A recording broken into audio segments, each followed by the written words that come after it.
Welcome back to the channel, everyone, and this week's video is a little bit different in that I'm going to be reviewing this. Now you might think, what the hell is that and what have I bought now? You're right, it is an absolutely ridiculous little camera. As soon as I saw this, I thought I've got to try that, see what it's like, see what it's about. So let's get into the background of it, what it is and what the heck I'm doing with it. Okay, so this is a retro snap mini camera that is advertised as a sort of VHS kind of nostalgic camera, but it also comes as a minuscule tiny little camera. Now obviously this is in the market of the, you know, budget sort of like knockoff mass produced plasticky made in China cameras. Of course it is, because it was £35 from Amazon. But I thought this seems to be a little bit different because it is marketed as something that can produce nostalgic sort of VHS style video. So I was interested in that, and this is why I bought it, because I thought that might be worth a try. So yeah, come from Amazon, £35 or just under £35. It is a minuscule little DSLR looking thing, as you can see in the box there. Comes in a nice little digipack thing that opens up. I think the packet's actually more impressive than the camera, to be honest. And as you can see, it comes with a camera and what they call a battery pack as well. Now on the packaging and the camera itself, it doesn't say it's a retro snap, but none of them do. It's a very, very clever marketing tool used by whatever organisation or company is selling them as a retro snap. There's a website called the Retro Snap. Apparently when you order it, it just turns up as the same thing as this. It'll just say camera on the front. So it is a mass-produced piece of junk, essentially. And what I'm asking today is there any weight to this? Does it produce nostalgic style video footage as it claims to? Or is it just another one of those scammers that we've heard about coming from TikTok marketplace and, you know, Amazon and all those sites? So yeah, you know, you can get cheap cameras everywhere these days. This is an Acaso 4K action camera from Amazon. This costs less than £50 with about 1 million accessories, 2 batteries and all kinds of different stuff, an underwater case. It is absolute garbage. It says it records at 4K. It absolutely doesn't. I don't know how they can advertise that that records at 4K. If that records at 4K, then what the hell does my GoPro record at? Because that is quite shocking and I don't use it ever. I bought it on a whim. Bad quality. You can get little kiddies cameras that obviously record really, you know, sort of low quality on purpose because they're cheap and they're designed more to keep the kids from breaking them, and they're just a bit of fun. You can have filters on them and stuff. And obviously you can get point and shoot for 10, 15, 20 pound on Amazon as well. A little point and shoot digital cameras. They're absolutely garbage. So what's the difference between them and this? Why is this sold as what we call a retro camera? So it's, first of all, it's marketed as a mini micro DSLR looking thing. So this is my DSLR Canon 250D with my nice 24 to 70mm lens on it. It's going to be nothing like that, obviously. That's quite an expensive camera. So the Retro Snap is built to look like a little bit like a DSLR. So let's unbox it. Okay, so we are actually recording at 4K now. So this is my GoPro. I'm going to use that to just unbox the actual camera itself. So as it comes in like a little pack that you can open and see, so you can see it's a little sort of mini micro camera.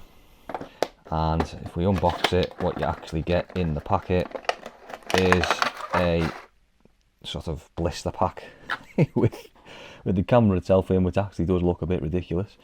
And inside you get a charging cable, as well as an instruction manual, which was quite useful because the buttons on this thing, not very self-explanatory. But that's the, I mean, gotta be honest, the first time I got it out, I was literally shocked at how small it was. It is tiny. So you can see it comes with a little sticky out lens like a DSLR camera does. It's got a flash, which actually works, a pop-up flash, and it's got a screen as well. And it also comes with it comes with what they call a battery pack. I've absolutely no idea what this does because I've not used it on the camera yet. I've filmed without it on and the battery seems to last all right. And I don't know what this does. So presumably it will charge the battery or it'll keep the battery going longer. It does light up as well, so it does work. I have charged it, you can charge it as well. They call it a battery pack. So when the camera runs out next time I use it, I'm going to see if it actually does anything. But at the minute it doesn't actually acknowledge that it connects to it.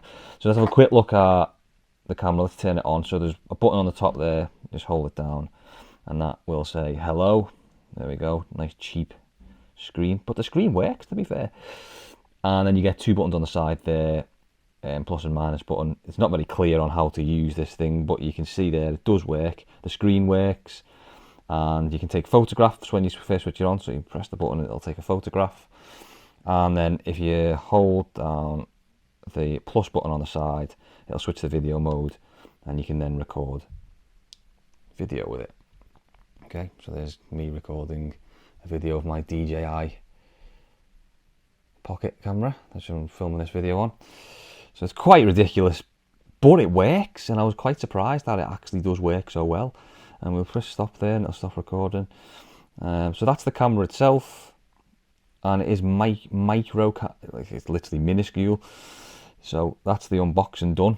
As I said, not sure what that is, doesn't really do anything. And actually, surprisingly, you do get an SD card with it as well. So you can see there, an SD card came with it, a 32 gig SD card, which is quite weird because, you know, we're paying £35 for all that. It's not too bad. So that's the unboxing done. Let's talk about what the camera actually functions like, which is the key part of this video. Okay, so this is the camera. Absolutely minuscule, tiny little thing. But I've got to say, it is really cool to walk around with and hold, because you can't notice it. You sort of, I mean, I thought the Pocket 2, which I'm filming this on, was really stealthy and, you know, sort of really unobvious that you're filming. But this, you know, you can just have it sort of like against your chest, or just like sort of walk around it. Nobody knows what you're doing. You know, it's not bad for, it's plasticky and cheap, but it feels all right when you're holding it. It's a cheap camera. I'm not going to over-egg it. It's very, very cheap, and if I dropped it, it would smash to pieces. I'm not trying to over-egg it here, but I am actually quite impressed that it does work, and you do get a semi-decent screen on it.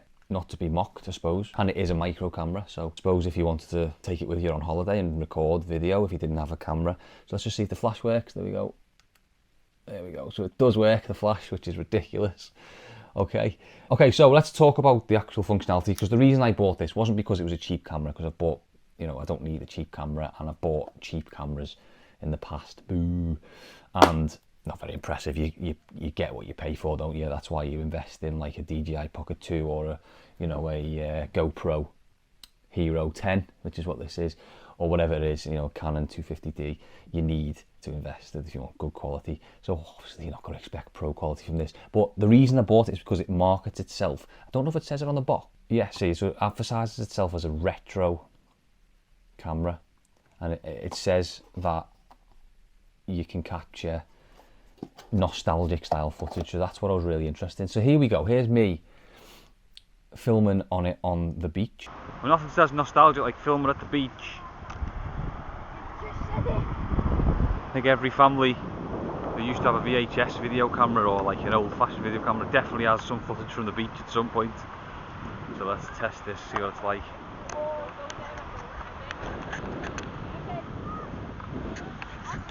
Here we go, we're at the beach. Testing this camera out, it's tiny.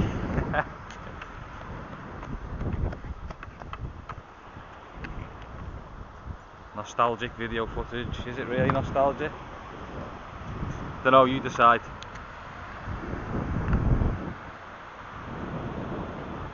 As you can see, it's very low quality. It says it's 1080p, I doubt it very much. But, you know, I'm not gonna lie, I do think it does show a little bit of a similarity between an old-fashioned camera, even the sound of it, and you know, when I watch footage back of my dad's video camera, it does kind of look and sound a bit like this. There is something to it. It's got something to it. So you can see it's really low quality as I'm sort of like just walking around the beach and trying to capture detail. You're not going to get any detail. But that's what you used to get on the old cameras in the 90s and, you know, even in the early 2000s. Those old, you know, the big handheld video cameras. That's the sort of quality you used to get. So you know what? I think for what it is, if you're just looking for something for a little bit of an effect or a little bit of fun, you are getting that sort of nostalgic vibe. There is something to it, there's something in it. It's not obviously going to last a long time, or it's definitely not going to be used for serious filming, but it does have a bit of a nostalgic vibe. It does produce footage that looks nostalgic. So here's a little bit of footage of the Ferris wheel in Southport, and you know, nothing's more 90s than the Ferris wheel. So let's have a look at this. So you can see here, it almost looks like it could be footage from like your mum and dad's video camera from years ago. So they have done all right with it. Now obviously it's just a really cheap, low budget camera, and maybe I'm just imagining that the footage looks a little bit like it's meant to be retro or nostalgic. But to be honest, when I filmed on this thing, this Akaso 4K GoPro imitation, you don't get that sort of vibe. You just get crap, you get rubbish. And that's similar to when you record, you know, on the likes of this or on like a cheap video camera, you just get rubbish footage, really poor quality. But for some reason on this, it does feel like you're getting a little bit of a retro nostalgic vibe. It does produce a sort of a 90s, you know, video camera sort of vibe. I do feel like it does. And here's a little bit more footage. So we were at a gig last night. I can't play the audio to it because the copyright will be removed, but this is some footage at Anfield last night in Liverpool. So it's Liverpool Football Club Stadium. And you can see, you know, it does look like almost like sort of retro VHS style footage. Now it's not VHS style footage. How could it possibly be VHS style footage? Because it's not recorded onto VHS for a start. It's the wrong aspect ratio, and it's recorded on what they say is a 1080p camera. So there's nothing like VHS, but the quality of it does sort of give a little bit of a tape feel.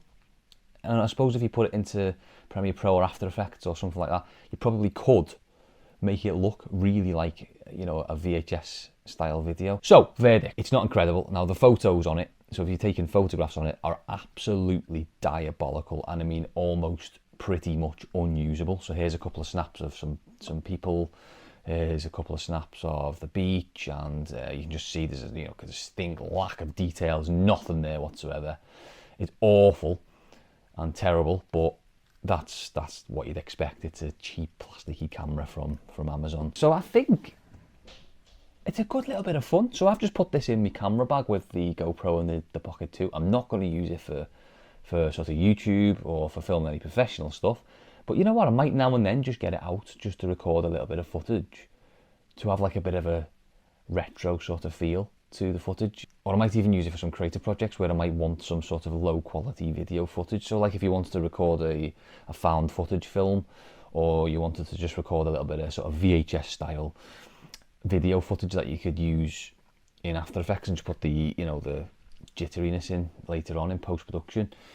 I suppose this is actually pretty decent for that. I'm not recommending this camera to anyone because it's a cheap toy. It's not going to last. It's not going to stand the test of time.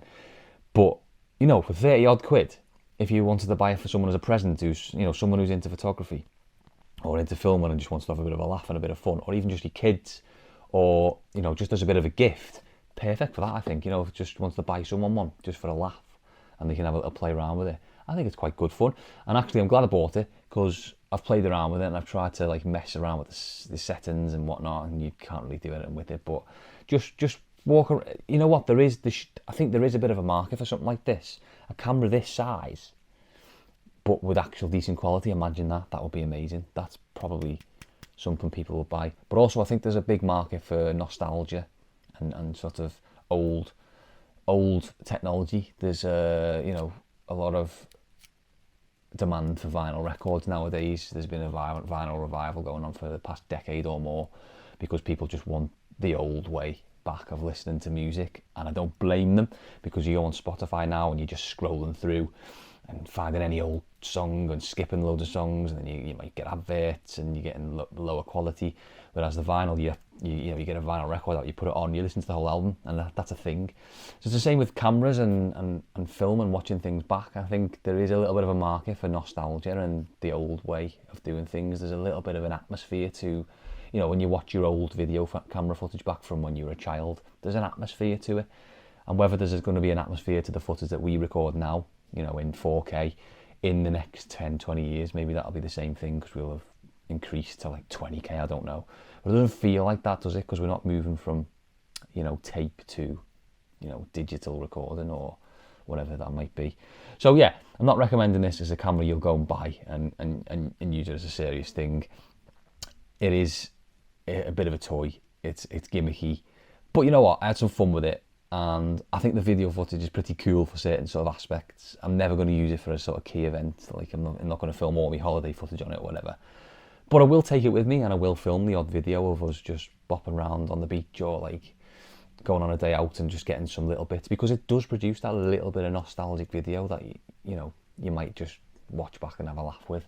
So yeah, funny little thing, tiny, has a pop-up flash, very gimmicky, cheap as hell, but might be worthwhile having a look at if you want to, you know, just have a mess around and a play around, and you know, it might even just encourage some creativity. You never know. So thanks for watching. Bit of a random one this week, reviewing a £35 camera. I didn't think I'd be doing that on the channel, but I just thought it's pretty fun, and it was a viral camera, so I thought I might as well give it a go and see if it's actually what it says it is, which it is and it isn't. It's just a low quality camera that looks like it records retro footage because it's bloody rubbish. But I think it just does it a little bit better than, you know, some other cameras like this one or this one.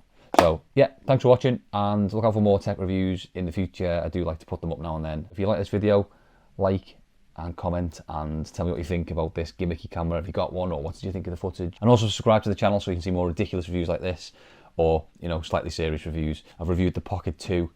I've reviewed a couple of drones. There's loads of tech reviews on the channel, and there's loads of camping reviews as well. So make sure you check those out. But subscribe to the channel and click the notification bell so you get notified when I put new videos up. And thanks again. See you soon.